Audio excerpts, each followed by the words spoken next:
Ningetaka kucorrect some errors.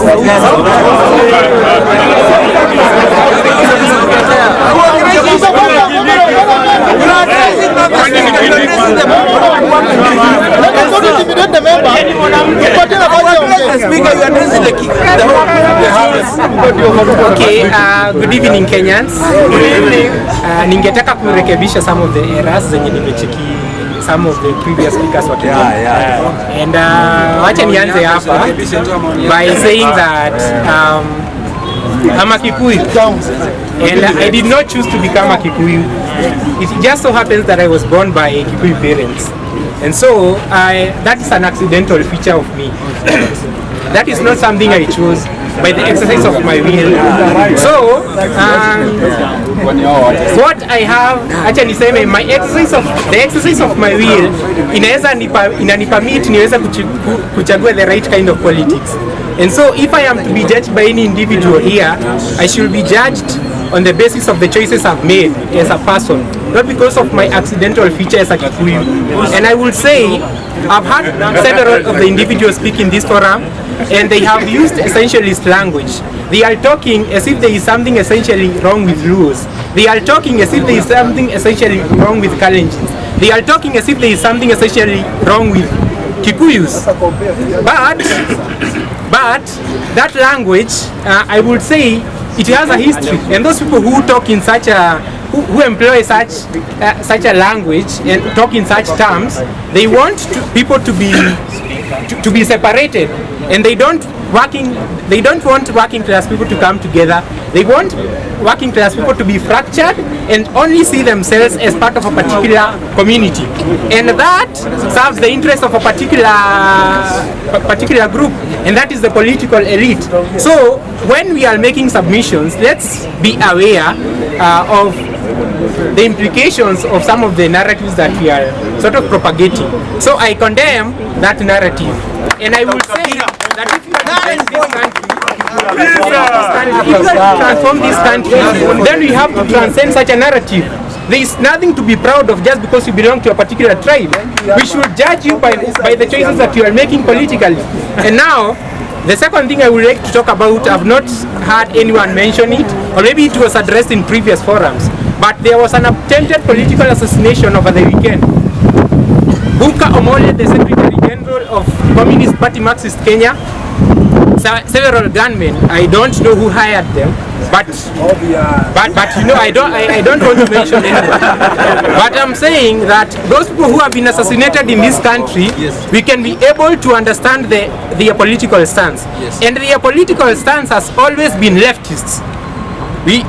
Those people who have been assassinated by the previous regimes, these people have politics that are anchored on the emancipation of Kenyan people. Most of the working class people, the people who have been under the boot, those people who speak up for them, they are assassinated, unfortunately. And so when we stand on such platforms and in a way try to excuse certain injustices just because some of the individuals we happen to support, or our political allegiance happen to support, if we support such individuals yet they are committing injustices, then we are doing ourselves a disservice. So again, I condemn the attempted political assassination of Buka Omole, the Secretary General of Communist Party Marxist Kenya. And now, maybe to make an extension on that, let me point something out. Many of the individuals who have spoken before, I hear them condemning certain injustices. But what I am noticing is that they are casting a blind eye on the injustices of those people they happen to support. So if you are to move forward as a people, and if you are to really change this country, we should have a principled approach when it comes to politics. If it is injustice, it does not matter who commits that injustice. We should not be selective. We should not be selective. You are wasting time in memory.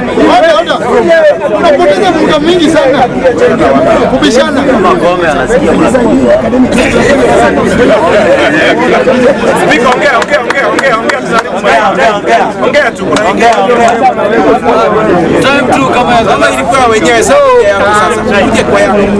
So let me say this. Let me finish on that point by saying this. If a particular individual is virtuous, then regardless of the tribe of that individual, regardless of the party, we should say that that person is a virtuous man or a woman. If that individual is vicious, we should say that that person is vicious, regardless of any accidental feature. So, what I have seen, this sanitizing of certain individuals in this forum, I condemn it, and it should not be tolerated. I submit it should not be tolerated, because if you are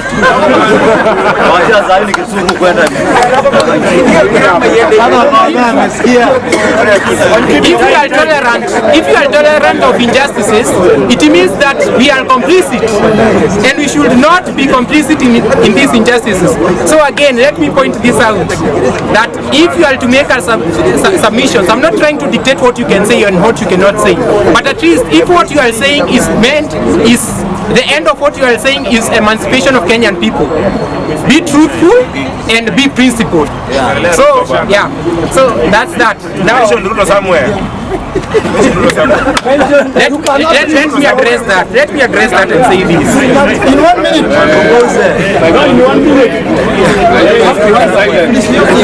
It's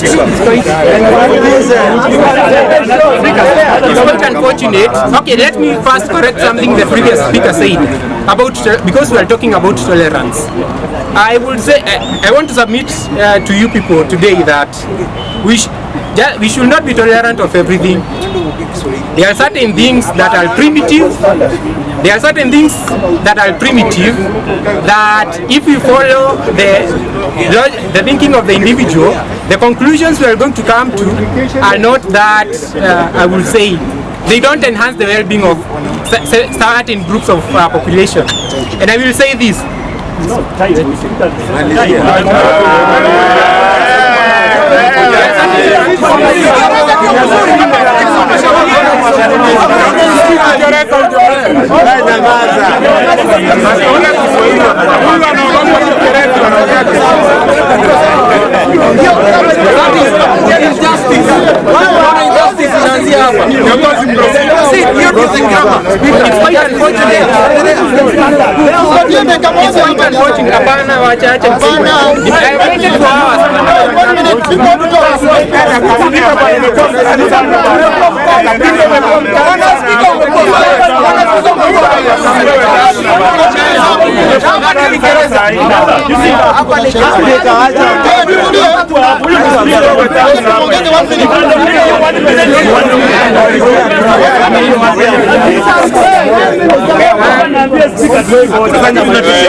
I have many things to say. Ni venye sasa time unfortunately.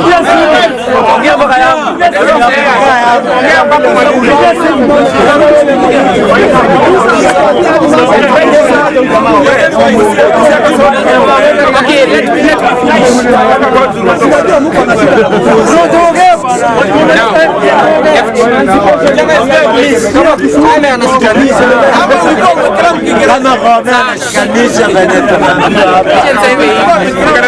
Based on that point of tolerance, it's quite unfortunate that in some areas in our country, the practice of FGM imerudi. Na acha niseme what undergirds such a practice is that blind tolerance. So I will say, ni vizuri we use our judgment vizuri wakati tunanini that principle of tolerance.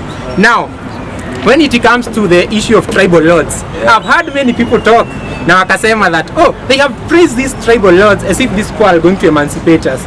But history inatufunza that anyway, that ni vizuri tusikue nini, we should not peg nini hopes on such individuals, because when the rubber meets the road, these individuals come together and they only do things that serve their own interest. And here it's evident in the past year.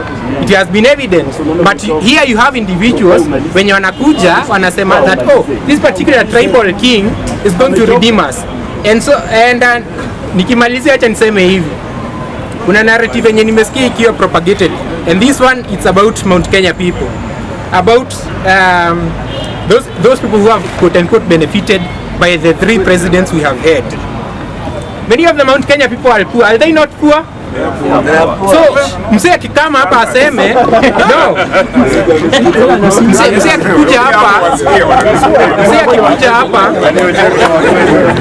hapa ajigambe aseme, oh, mimi am from Mount Kenya. Nimekuwa na presidents watatu. Huyo mtu wacha tuseme ako a bit misguided, because tunaona those 3 presidencies hazijaweza kudeliver the Mount Kenya. They have having 3 presidents has not led to the emancipation of the Mount Kenya person. And the people who benefited from the so-called freedom yenye tulipata 1963 ni a few individuals. The Mount Kenya elite, those are the people who have benefited. And so mse mwenye from another community, because again these are words zenye zimekuwa shared in this platform, anakuja anasema, but you Mount Kenya people mmekuwa na 3 presidents. I'm from Mount Kenya. Do you think those 3 presidents zimenisaidia sana? And I'm speaking for the majority of the people from Mount Kenya. But it's quite unfortunate that people tend to identify with these individuals who are benefiting from the regime. Lastly, let me address issue about religious leaders in this country, because this is a group of individuals when you wield a lot of power, and tutakuwa tukijidanganya tukisema these people are not powerful. They are powerful, and they play a role in how people, in the choices that people make. Now, there are people who are, again, people who stood on this platform and said, but hey, this current regime inapea handouts to pastors, as they agreed. Si huyo mtu aliongea hapa na akasema hivyo. Ati now we should sit back, we should not seek for justice, and we should not demand better from this government just because those people who made agreements with this government, this priestly class, nini zao zimekuwa met. Na niseme hivi, these individuals, I'm going to talk from a Christian perspective, na niseme hivi, if these people are true Christians as they claim, Christianity is a religion that purposes to emancipate the common man. Christianity is not a religion that serves the interests of the elite. But it's quite unfortunate that these preachers, what they have done is that they have, just because they claim to have God-given authority, they present themselves as people who speak on behalf of the masses, and people who can be able to I will say, direct the masses on what's best for them. But it's quite unfortunate that the direction they are taking the people is not a direction that is serving them. It's not a direction that leads to the advancement of social justice. And it's quite unfortunate. So I will say this, that just because someone purports to be a religious leader, just because a person claims that God speaks to them or through them, we should be able to judge the pronouncements of such an individual objectively. We should not be partisan. This is my last point, I'm not going to leave. We should not be partisan and tend to privilege these voices when these voices are saying things that are not leading to the advancement of social justice in this country. So now, this is a clarion call to those believers who are listening to me right now. Those believers, you have an imperative. If you are a true Christian, you have an imperative to call out injustice. And as I pointed out earlier, you should do so in a principled way. It does not matter whether it's your religious leader saying that you should be tolerant of a particular goal or a particular politician. No. If that politician I'm not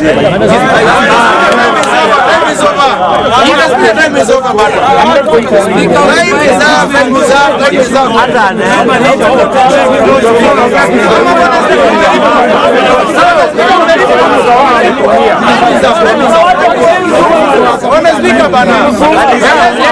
Let me conclude on that question. I'm sitting down.